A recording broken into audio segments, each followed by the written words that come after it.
Randolph Scott, born George Randolph Scott on January 23, 1898 in Orange County, Virginia, came from a large, disciplined Southern family that valued education and integrity.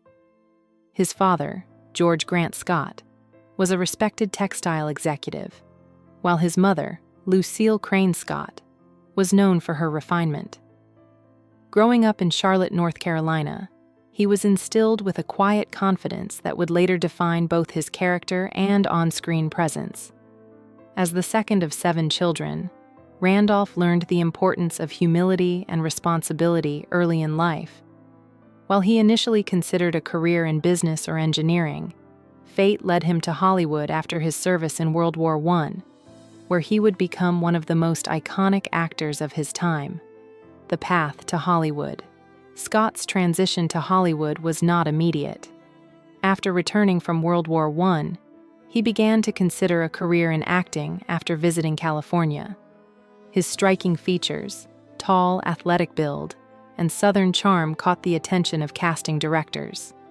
Scott's journey began humbly, working as an extra and a stuntman before eventually landing speaking roles. His early roles were marked by perseverance and humility, traits that set him apart from many of his peers.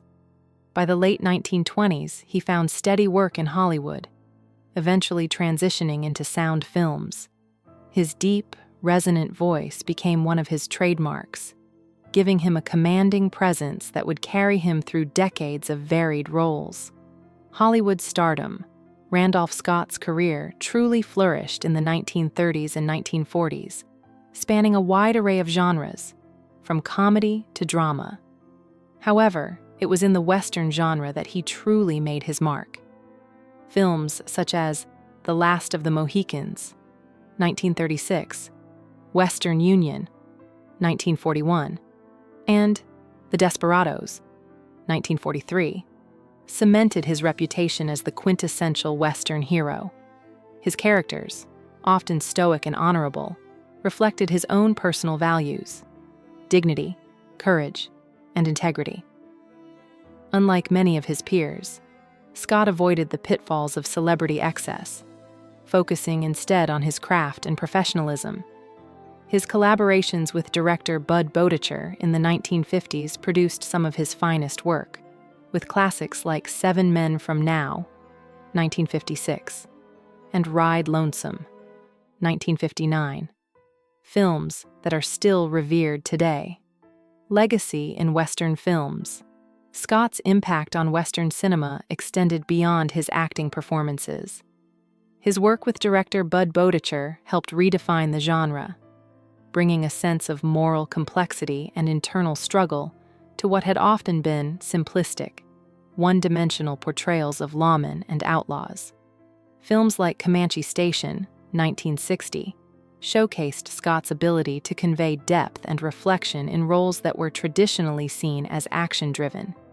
His portrayal of an aging lawman in Ride the High Country, 1962, marked his final film appearance, and the character's struggle to uphold moral values in a changing world mirrored Scott's own graceful exit from Hollywood. His retirement at the peak of his career demonstrated his strong sense of self-respect, choosing to leave the screen on his own terms. Personal life and wealth.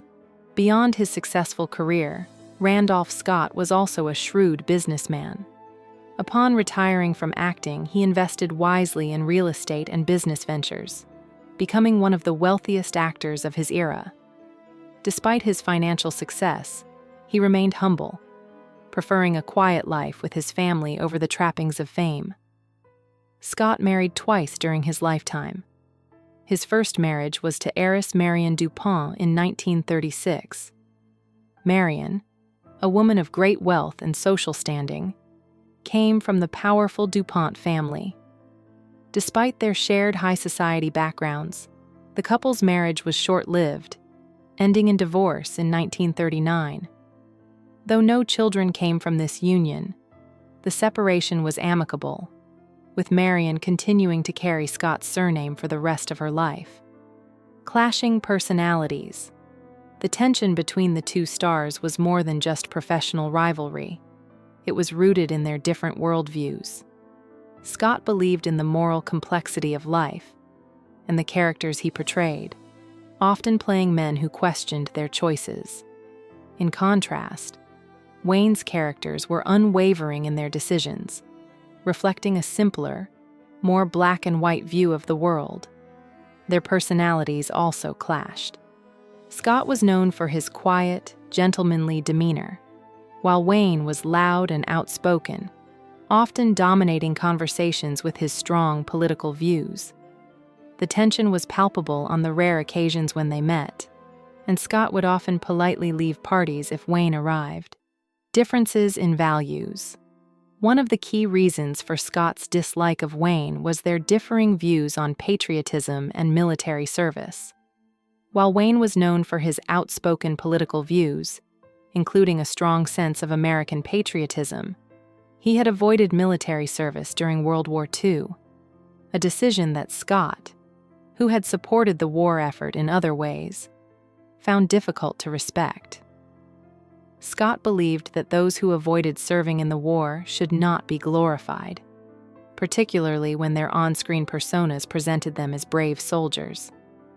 This moral disconnect deepened the divide between the two men, with Scott viewing Wayne as more concerned with maintaining his public image than adhering to a sense of personal integrity.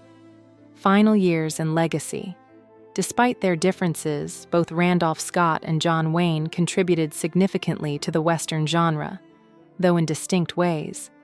Scott's legacy lies in the quiet strength and moral complexity he brought to his roles, while Wayne's heroism embodied a more bombastic, larger-than-life ideal. In the end, Scott's preference for subtlety over spectacle, as well as his quiet dignity, left an indelible mark on Hollywood. After retiring in the early 1960s, he spent his remaining years focusing on his family and enjoying a peaceful life far from the limelight. Scott passed away in 1987 at the age of 89, leaving behind a legacy as one of the most respected actors of his generation.